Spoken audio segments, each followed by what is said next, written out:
Kia ora, boys and girls. Welcome back to another episode of The Drop Clutch with me, Ricky V. Finally, it has been a long time coming. Now, in this series, I'm going to be interviewing as many metal drummers from around New Zealand as I can get to, just to get some insight into what makes these guys and girls tick. Now, tonight's guest has arguably the most unique snare in the land, which we will talk about in a bit, which he has used to great effect for drumming with No Life. And he is also the bass player for Depths, as well as being a staple of the Palmy metal scene for a long ass time. Ladies and gentlemen, Kahi Bettridge. Hey, bro, how we doing? Yo, what's up? What's good? Yo, yo. So, bro, to get us started off, why don't you tell us a little bit about specifically No Life, because that's the band you play drums for. Tell us about how you joined or formed the band and how that all kind of came together. So, me and DJ had a band prior to that called Precursor, and that started in about 2012, and that was more of a kind of Acacia Strain sounding deathcore band. And then we ended up playing down in the South Island, and one of the, I guess, opening bands or touring bands was one of Connor's bands. And at the Sure. time, it was called Mercy, and we just clicked really well with him on that tour. Got along great. Later on down the track, Mercy broke up or disestablished, and so did Precursor. Our singer Dino moved away for work.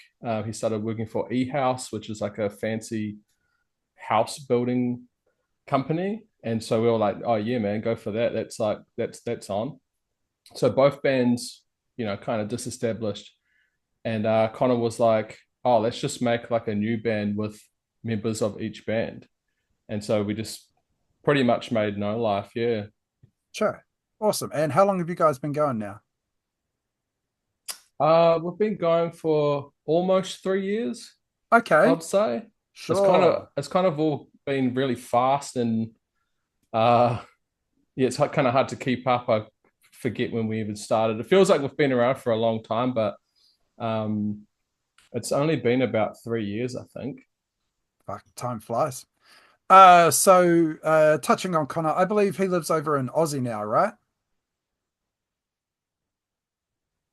Yeah, he's residing in Central Coast, where he works for an Australian building company, I think. He Sure. does QS. Oh, Yeah, so wow. he gets the bread doing that. My man. How is it working having your vocalist based over in Australia?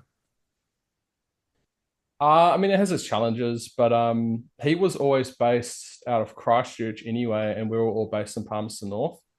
So it was kind of not much different to that. Obviously, flying to a different country is a little bit different, but we were used to flying him out from Christchurch or flying to Christchurch to do those types of things. So it wasn't a biggie, and Sure. it makes sense him living there. Sure. Get that Absolutely. bread, Oh, that yeah. middle core money. Metalcore money. So one Oh last thing yeah. about Connor. I seen recently on Facebook that he's actually banged himself up pretty badly. Can you tell us about that? Yeah, so our last tour over in Australia, we played with a band called Aparte. Uh, and on the first night, it was a crazy show, by the way. There was a storm, there was a severe power cut, all the traffic lights went out, it was chaos.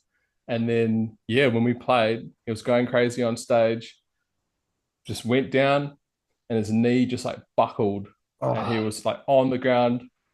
Continued the set, trooper, absolute trooper. Continued the set. He was going for it. Afterwards, he was like, "Oh, it's pretty sore. It's pretty bad." And we were like, "Oh man, like hang in there, kind of thing." Get back to his house, and he seemed okay. And then in the morning, I was talking. He was like in his bed, and I was talking to him and stuff, and he seemed fine. And then he got up, and he just he just wasn't good. oh His leg shit. was his leg was bad, and he did the rest of that tour on that knee, and that also had two flights in that tour as well. So we are flying around. Fuck.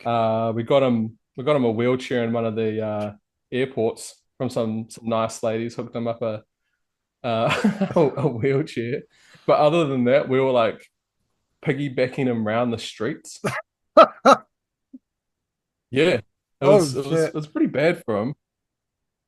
And he tried to get through it with you know a bit of drinks and stuff like that, but it just got to him in the end, and he was really gutted about it. He was in a lot of pain, Sure. and so after that tour, he was not a happy chap flying back to.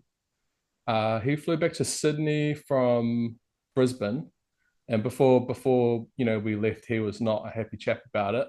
Mm. Ended up going to the doctor, and then sure enough, it was like a serious injury, required surgery, and so he's been off for quite a minute now. He's recovering now, but he was pretty much bedridden for a couple of weeks. Oh, I can't oh, remember the actual like injury, but yeah, it was a gnarly one. sure. I'm What sure an he will post it somewhere. sure. He did a What an little absolute he did a trooper, little man. post about it and some X-rays and stuff. Brutal. What an absolute trooper. Well, now getting to the focus of the interview and you and your drumming. What got you started drumming, Kahi, and how long have you been drumming? Oh, bro, it's been crazy. I was introduced to music at a super young age. I know that sounds cheesy, but growing up, me and my brother going through my mum's old tapes and stuff like that. And I think my earliest memories, I remember this like, I want to say it was like a post rock band that my mum had on tape, and it was called Stabbing Westward. And it's an obscure band, like not a huge band or anything like that. But yeah, that kind of got me on the track towards the more heavier styles. And then just like everybody else my age, found Linkin Park, Hybrid Theory, went crazy on that. I've got a dumbass thing that I always tell people, but it was my second CD I ever bought as a Wow. child. And then the punchline is the first CD I bought was Will Smith, Millennium. Hey, bro, you can't fuck with either of those albums. Great albums. Great albums, man. I fucking support you on that, bro. Hey. So yeah, going through old tapes of obscure like heavier bands, and discovered Pantera and Metallica and all the greats. And then when I was quite young, my mum's quite eccentric. She's an artist, and also I guess at the time was into heavier styles of music. So she actually had a band playing our backyard, and that band was a band called Vatican, Vatican. Wanganui, Yeah, yeah, fuck, Wanganui metal band. fuck, I remember Vatican. And I would have been maybe 8 years old or something, and it just blew my mind, eh? And I was like, "This is crazy," and that kind of led on to going to their practice rooms and stuff, and messing around on the drums and guitars and stuff like that. And that kind of turned into, me and my brother wanting a guitar at home and things like that. So we both played a lot of guitar growing up. And then I guess when I hit the teenage years, I had a really good friend of mine who had an awesome CD collection, um, from like old punk to progressive metal, all sorts of stuff, and it was really cool. That's where I discovered bands like Opeth and Lamb of God and things like that, and that was super mind blowing. And then I think the real turning point for me and what steered me into what genres I'm primarily doing now was my brother and I stayed up really late as young kids or young teens, I guess, to watch a show called Steel Mill. Yep. And the band that I remember the most, or a couple of bands I remember the most, was Unearth, Sepultura, and Oceano. Nice. And I saw Oceano, and it changed everything for me. Oh yeah. Yeah, but yeah, that's kind of the origins, and then from then on, it was just bands since I was about 14. I've been consistently in bands. Sure. Playing drums the whole time, or when did you start that? But I started my first band playing drums, and then Okay. I got real into guitar after that. Played a lot of guitar, a lot of bass, and things like that.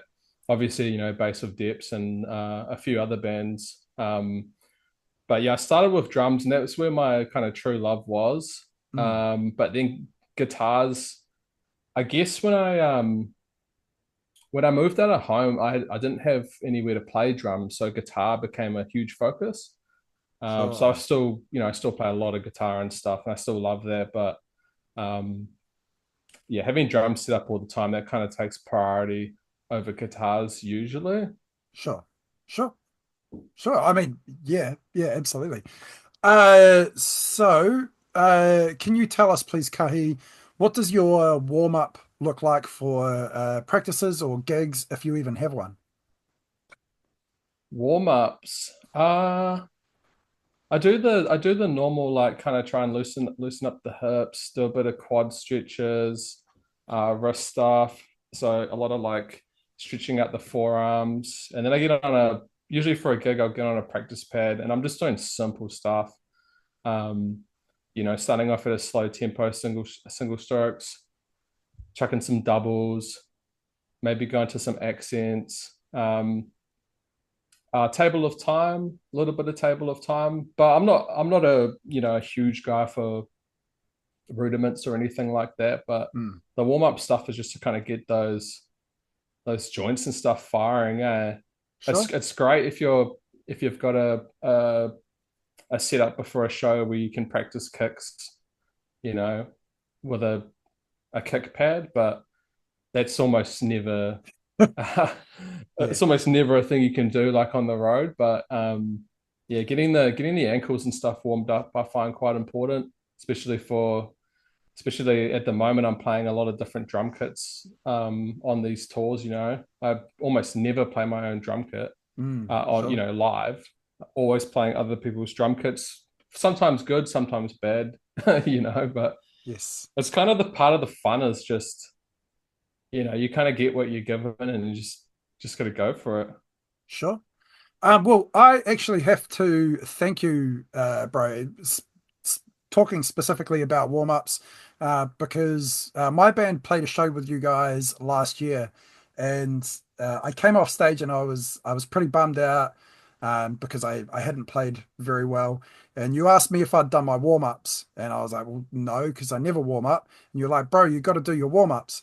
And my Yeah. mentality, right? And my mentality before that is for every practice, like I don't warm up before practice because I haven't got time. Get home from work, have my dinner, fuck off to band practice. And I always play through band practice more or less fine. And so I couldn't work out why that was not happening at live gigs because I've played some pretty shitty shows. And you're like, no, man, you got to warm up. You got to warm up. So the next gig, I brought along a practice pad and obviously had my sticks.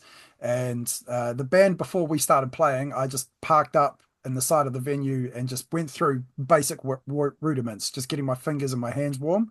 And that was the cleanest and the best show that I'd ever played. And then the next show that we played, I did the same thing. And it was rough for a variety of reasons, but again, it was still like my fills were cleaner, everything was a lot tighter, and it was all because you were like, nah, bro, you got to warm up as you're standing out the back tapping on your practice pad. So I wanted to take this Yeah. opportunity to say thank you, bro, because it genuinely has changed my live performances. So thank you Oh, very awesome. much. That's awesome to hear, bro. Yeah, I feel like it's it's not even so much getting those joints firing. I think it's just like blocking your brain into like, we're gonna be playing drums. Like, let's get used to the feel of hitting something and getting used to that rebound. And then when you jump on on the drum kit, I don't know. It's kind of like it just feels natural. It feels a lot more Sure, natural. I know when I sure. was younger and playing drums, like it was always, I don't know. Your first kind of hits are like always a bit scary, because Yeah, you're playing like, double how? pedal when your heels are shaking all over the place. Yeah, yeah. And I think going hard on that practice pad just kind of loosens you up, like mentally as well. You're like, yeah, I'm going to be bashing these drums. But yeah, without that, it's like your first, the first song of a set's always a bit, blow off the Uh, cobwebs kind of thing. yeah. But with a good enough warm up, you kind of like get those cobwebs like prior to like playing. Obviously, Sure. there's other factors like if you've got all your cymbals like set up where you like Hey, them and the drum heights and the drum seat. There's like so much that goes into it. absolutely. Um, but at least your brain, at least your mind is kind of ready for it. More so with practicing. Absolutely. Absolutely. Right. Well, moving on, Kahi. Can you tell us, please, who are some of your favorite drummers and whose style do you think has influenced your playing the most? I'd say in terms of influence my own playing the most, I'd probably say Matt Greiner from a band called Mm, August Burns Burns Red. Red. Yeah. Um, that's because I was listening to a lot of their stuff when I was, early teens. And I just loved how he made drums look extremely fun and sound extremely fun too, with his short attack effect symbols like the mini chinas and bells and splashes. And it just made me super interested in playing that type of way because it was exciting to me, and that kind of led on to another guy called Adam Gray from a kind of adjacent band called Texas in July, and he was a similar style but like more of a beefcake, like as in he'll just like hit way harder. Sure. um and then I guess another one to mention is a guy named Anup Sastry. Ah, yep. And Famous pastry. yeah, yeah, and I just love his style because he would always have a cool way of introducing the toms into rhythms, but also the way he hits like so hard that it almost like is like punchier because like the resonance is still there, but it's like super punchy because you can tell he's hitting super hard. Mm, And I've just loved a lot of his a lot of his music is I think it's MIDI guitar, so it's very tight and it's very syncopated with the kick drum and stuff. And it was always just like, well, yeah, almost robotic, but I like that. sure. And then a guy called Alex Rudinger, who's Oh, like absolute bot, bro, bro, bro. absolute boss. One of my birds is called Rudy, is named after Alex Rudinger. His work with Conquering Dystopia, phenomenal. Yeah, he's just so he just hits the perfect velocities for like the parts to the point where it sounds programmed. Like, and obviously with modern metal at the moment, it's you almost got to be like impossibly tight, you know. And he just like took that idea and just like he's like the living embodiment of this super tight modern metal drumming. Yes. Yeah. Absolutely But love Rudy. there's a bunch of other drummers we could go over too, like Jay from Tesseract. Hmm. He's super cool. Love his work with hi hat, the hi hat chick, having that left foot going, Mm, like while playing the most fucked up rhythms. That kind of stuff's really cool. I don't know. I like a lot of drummers, but I'd say in terms of influence and stuff like that, probably probably Matt Greiner. sure. Sure. From what I remember, I've not watched anything of his for a long time. Perfect posture. Everything nice and straight, relaxed, but he had perfect drum posture, which doesn't mean much to anybody, but it's just something that I noticed. Uh, Yeah, I don't know where that came from. Maybe he had like a bad back when he was younger or something. But yeah, potentially. he's always been like that. Hey, absolutely. Moving on from that, this one's a little bit difficult, but I'm sure you'll be able to provide. If you could narrow it down to one, what has been your favorite drum performance that you've seen live? Oh, easy, hands down. Matt Gasker from Animals as Leaders. Mm, It was just unreal. I just couldn't believe. Like I was a fan of theirs prior to seeing them, um, but we played with them at a festival called Westfest, and their room was right next to ours, and so we were hanging out with them before the show and stuff like that, and we were up to no good with them, to be honest. And we watched them play right after that, and they were just flawless. And it was like, I don't know, it was like heavier live for sure. It was just yeah, unreal. And we stood right behind Matt Gasker and pretty much watched Oh, um the whole set. And I just like couldn't fathom what I was seeing. And they were sure. really down to earth guys as well. So I guess that, you know, makes it better as well. But then yeah, after that, he set off to do some crazy stuff in the drum world. You know, he's still like definitely pushing the boundaries of um, what you can do on a drum kit. You know what I Absolutely. mean? Absolutely. And Fucking just crazy outrageous. tight, crazy feel. He's another guy that's you can definitely tell that he's dedicated his life to drums. You know, I heard a story. I don't know if it's true, but he decided to get super buff so he could play drums better. Oh, yeah?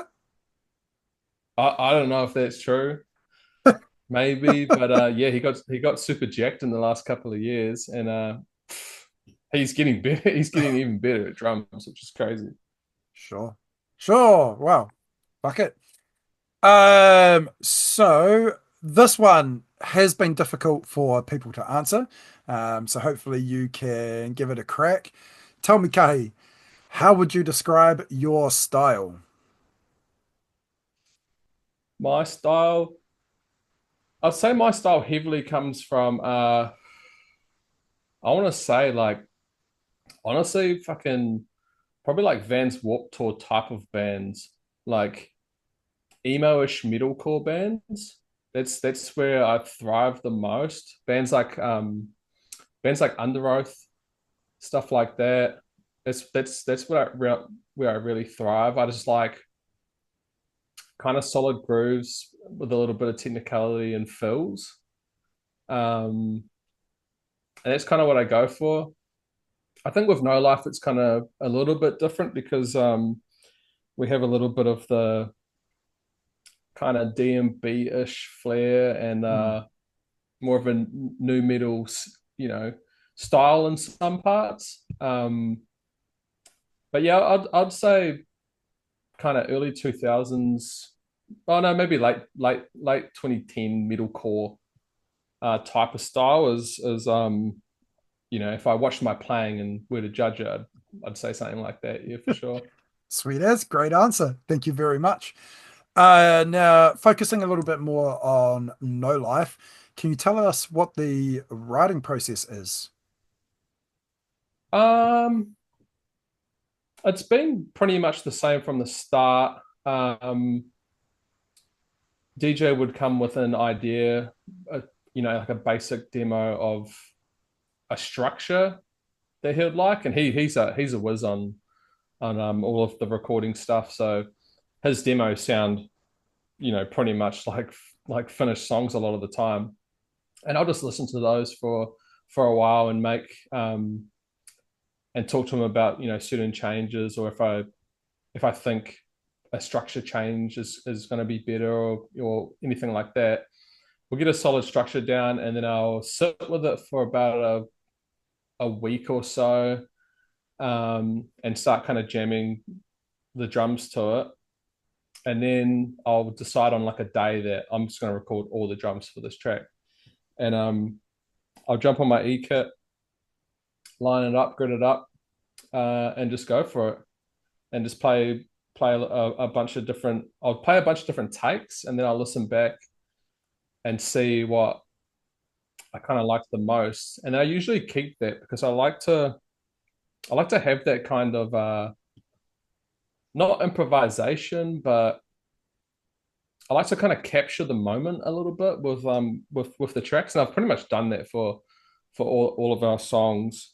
Um, Almost all of them are essentially a one take. The best, you Wow. know, the best of the best of sometimes 10 different takes, but it's usually like a one take that's been tidied up for more of a recording setting, and then um, samples might get changed and stuff like that. Um, I pretty much do that, send it back to DJ, and then he'll do his thing, make it sound awesome, and then I'd usually go over to his house and we'd mess around with like extra effects, post effects stuff for the song. And then once it's at a good kind of point, then we'll chuck vocals on. So vocals is like the last stage really. The first stage is probably DJ messing around on with some riffs or some crazy sounds that he's come up with, and but yeah, bang out the drums fairly quickly, to be honest. I Sure. think we banged one out. It was like a 2 day turnaround, pretty much. Wow. He came with he came with a demo, and I was like, "Yeah, this is sick," and just had the energy for it. Jumped on the kit and just fucking busted it out, sent it back, and it was like done. That's fucking So crazy, man. That's really crazy easy fast. process. Sure. Okay, well that's good. So it's you two, and then you pass it to the other two boys. Yeah, yeah, yeah.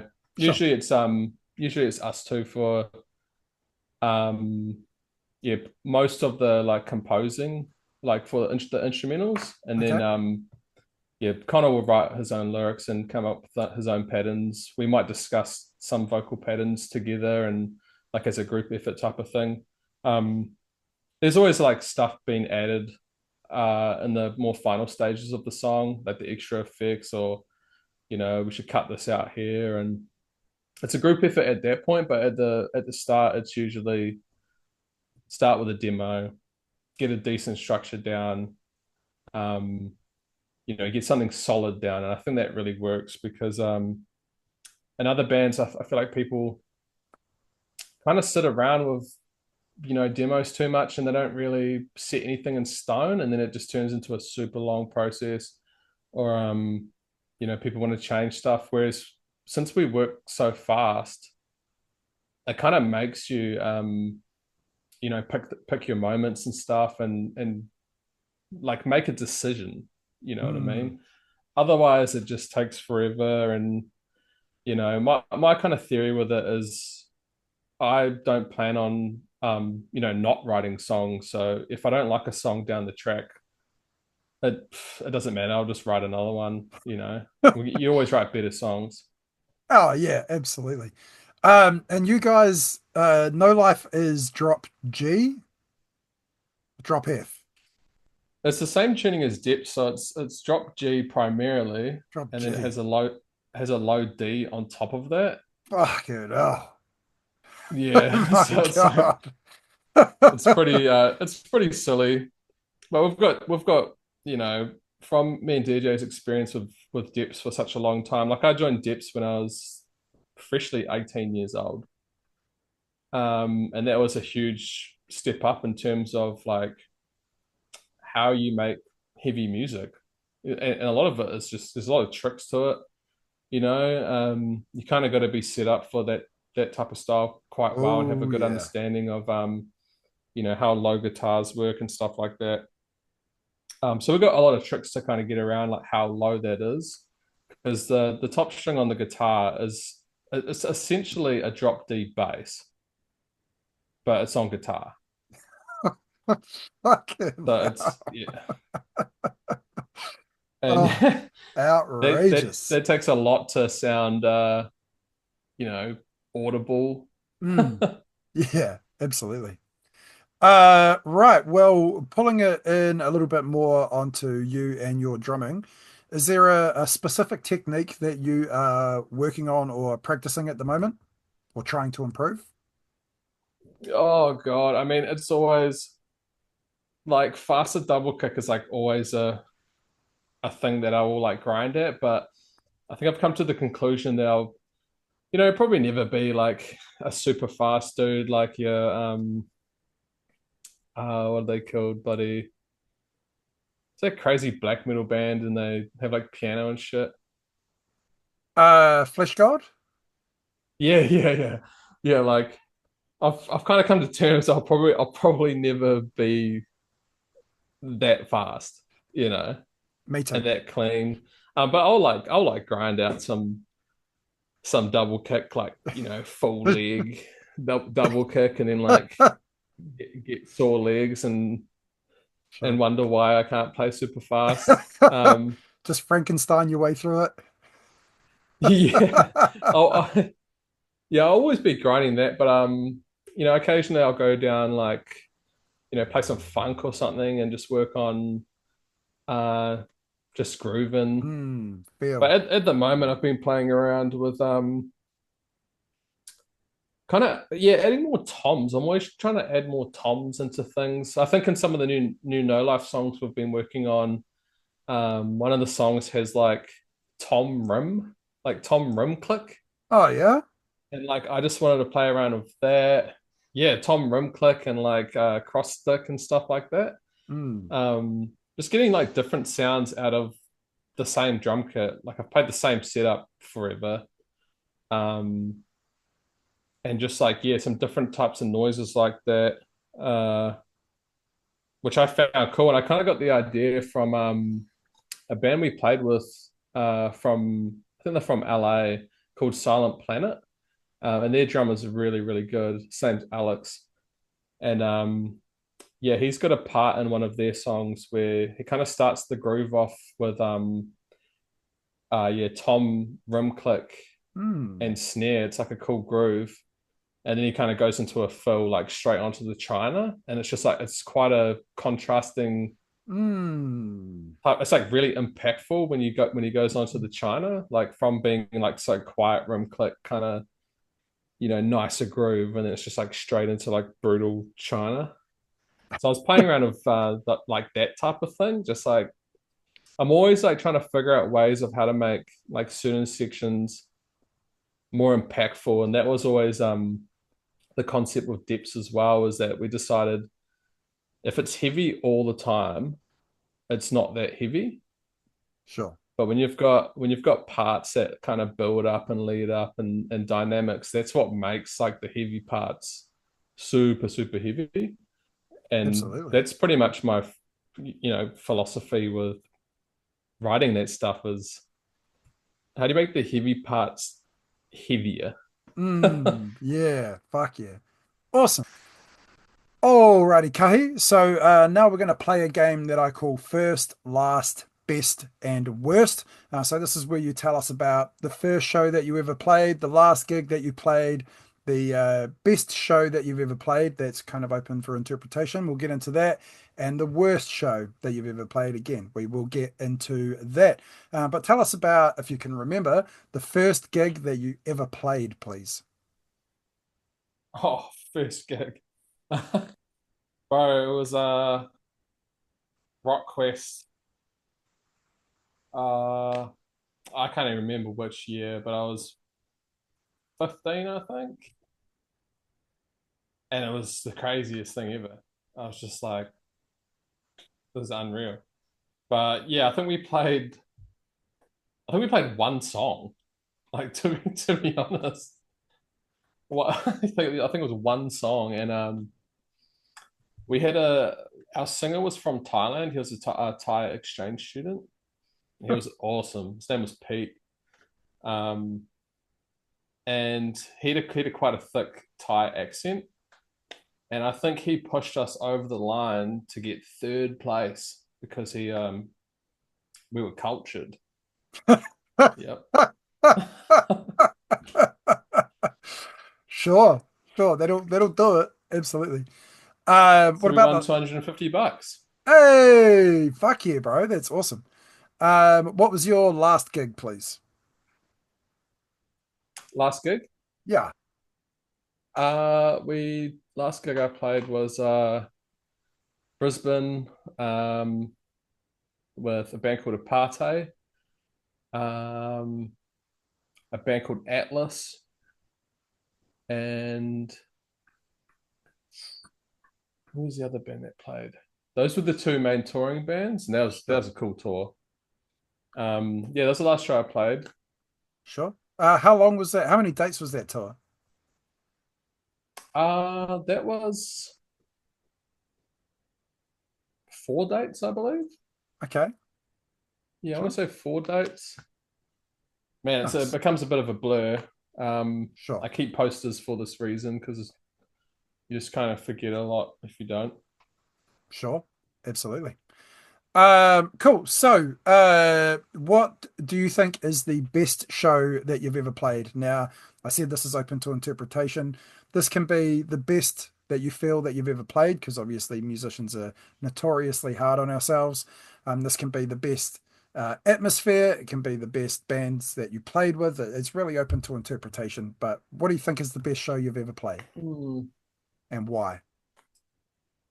I mean, I've been fortunate enough to play a lot of shows, a Mm, lot of good shows. So that's definitely a hard one. I'd say what comes to mind was,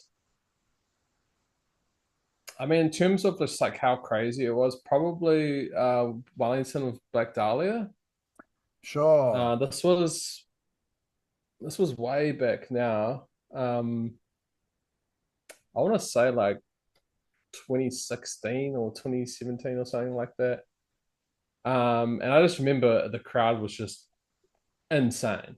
Obviously, they would be for a Black Dahlia show, um, but there must have been something in the air that night because it was really crazy. It was almost like they were louder than the PA, Wow. um, and like a lot of the people that were there were kind of mouthing the lyrics to Depp songs and stuff, and just that whole vibe of it. And that was, yeah, that's the first one that comes to mind. There's a lot of others. There's a lot of other Sure. like crazy moments, seeing guys in wheelchairs, like in mosh pits and Fuck crazy yeah. stuff like that. Yeah, Awesome. yeah. Cool. Which brings us to the worst show. Now, this can be the worst moment. It can be the worst show in terms of how you played. It can also be the funniest thing, something funny that's happened behind the kit or out in the crowd while you were playing. It's really open again. So what do you think is the worst show that you've played? I'll answer it in two parts. I'll answer it in like playing stringed instruments, bass and stuff. Um, oh God, it's been a lot of bad shows. I'd say what comes to mind and it makes me really, really cringe is with Dips, we played a really kind of rough, almost like a basement show in Hamilton. And it was like, floor show type of stuff, on the floor, no stage.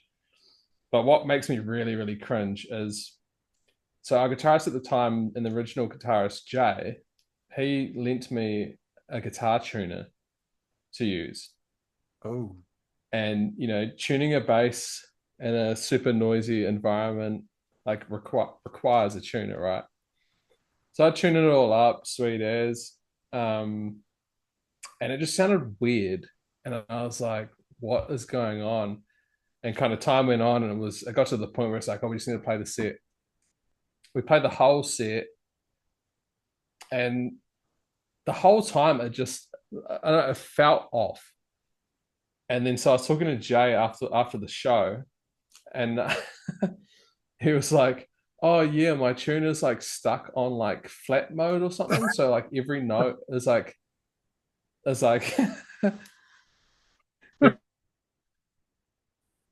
flat." And like, oh, oh bro.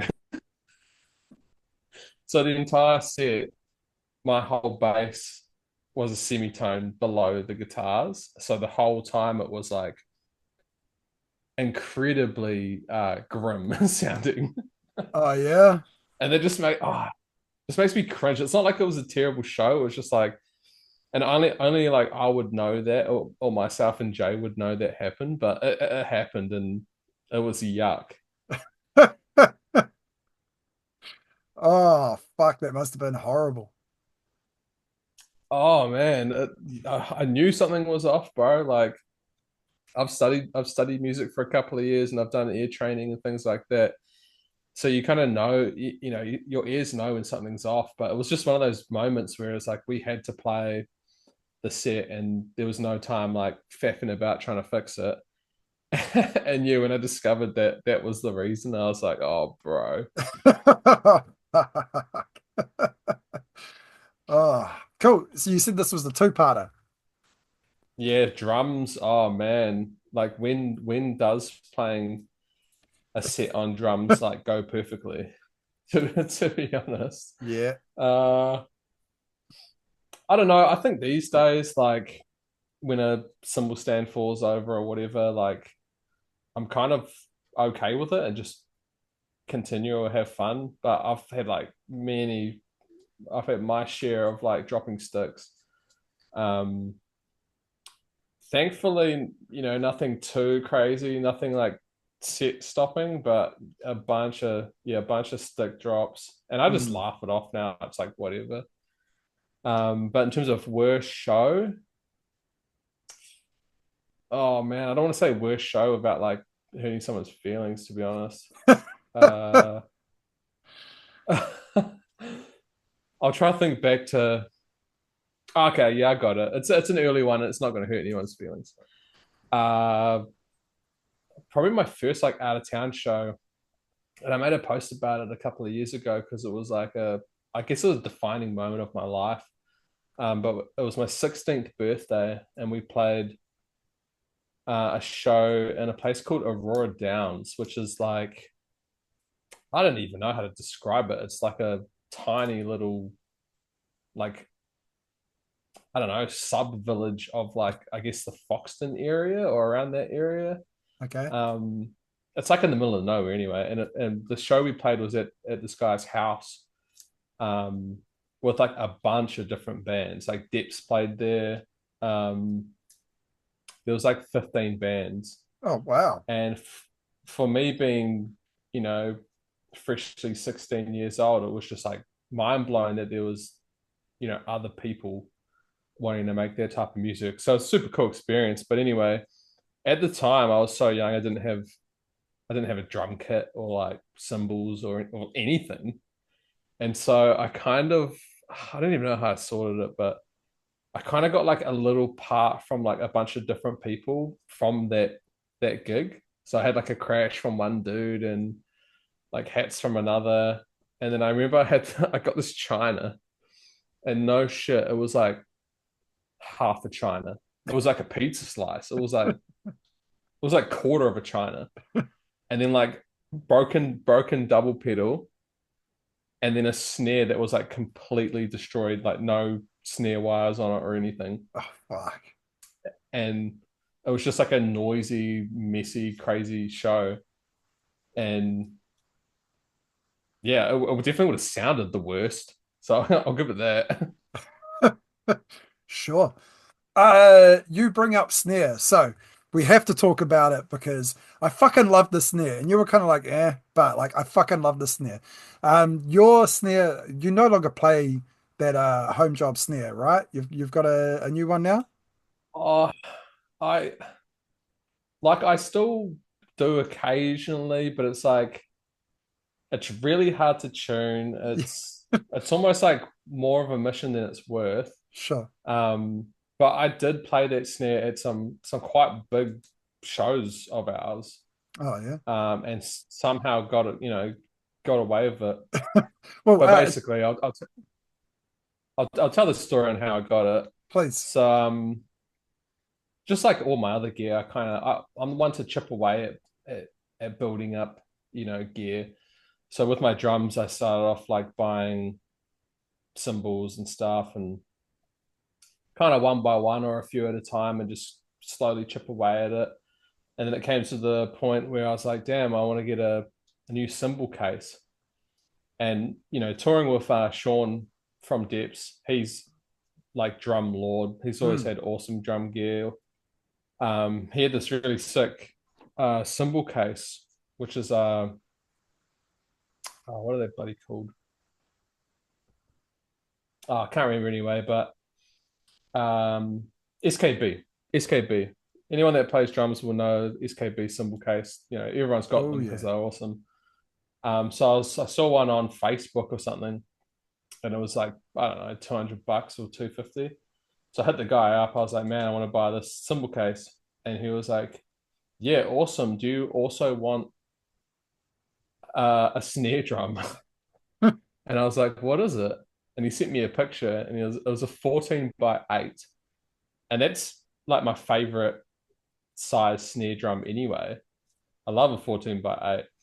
And it looked really cool in the pictures he was sending me. I was like, oh, this looks sick. This is gonna be awesome.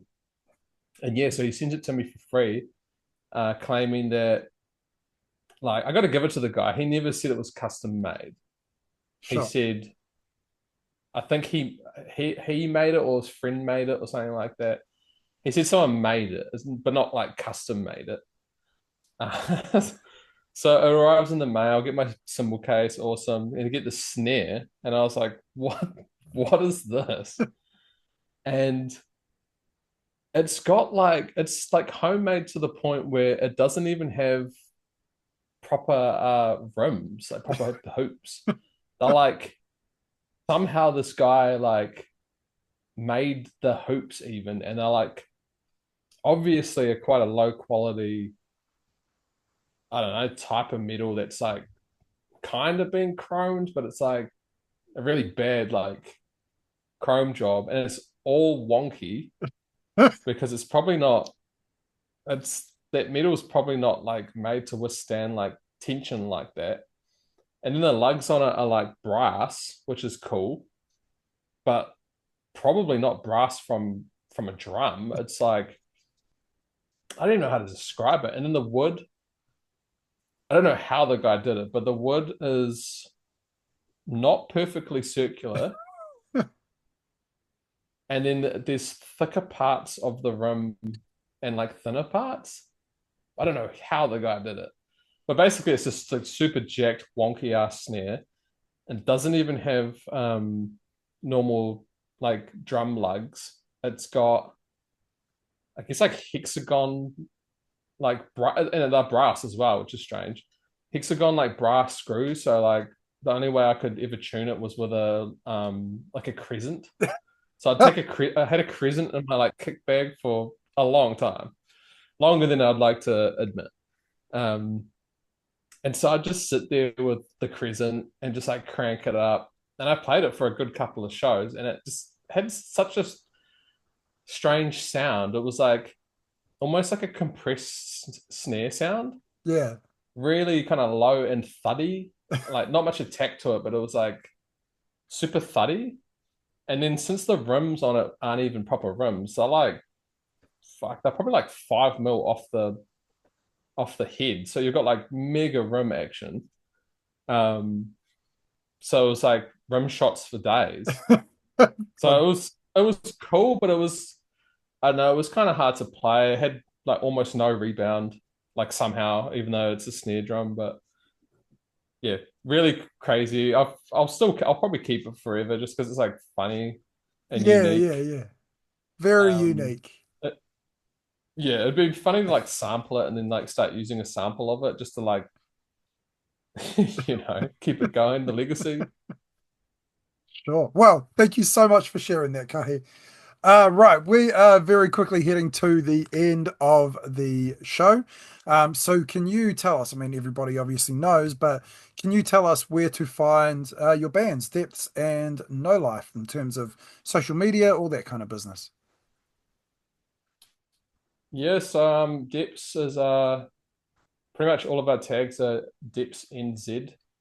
So Facebook, Instagram, YouTube, all of the good stuff. And then No Life, we're like fancy, so we have a link tree, and that's Sure. just a No Life Complex,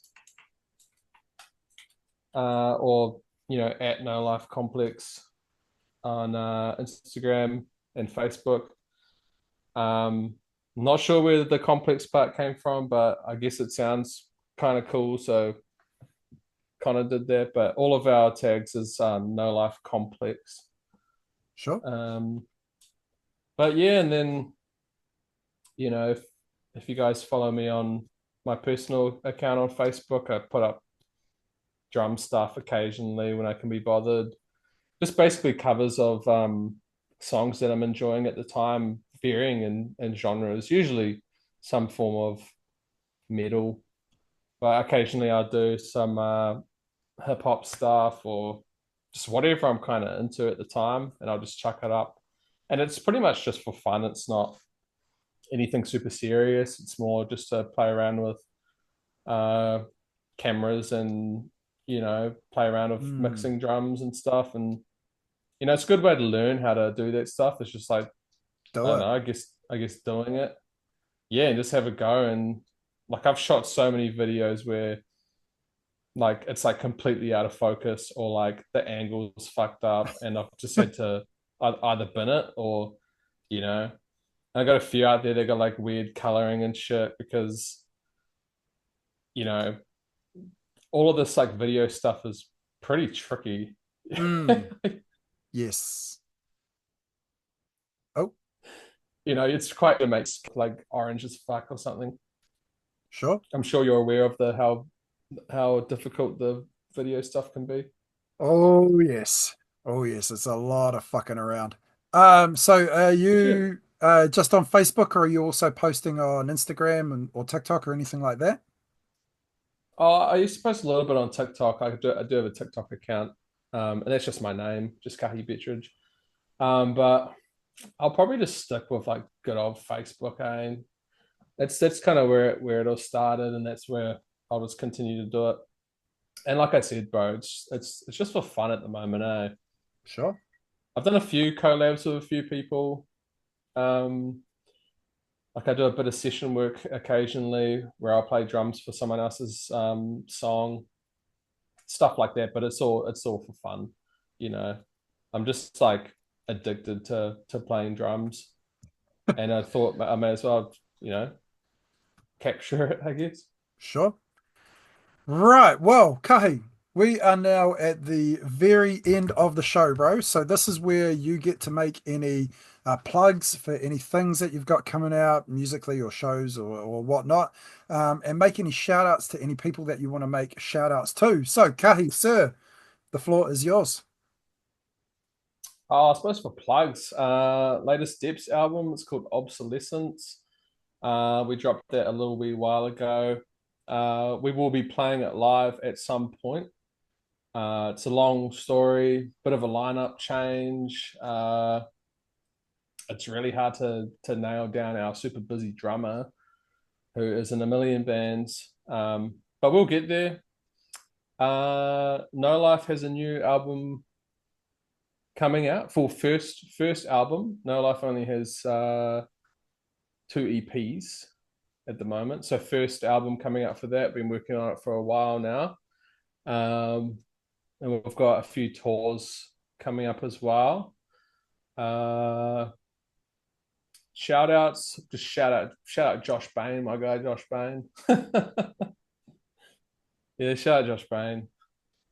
Sure. Sweet There's as. there's there's a there's a lot more, but you know, I'll see you when I see you. Oh, cheer for that. Right. Well, Kahi, thank you so much for your time, bro. I really appreciate you being on here and chatting with me, Thanks for man. This has having me, been bro. fucking awesome. Really fucking awesome. Yeah, absolutely. Glad to have you. Thank you so much. So, thank you so much for watching. This has been the Drop Clutch with me, Ricky V. We've got some really awesome interviews coming up, so I'm excited about that. Glad to be back after months and months away. Kahi, send us off. Send us home. Yo, cheers, bro. Love your work.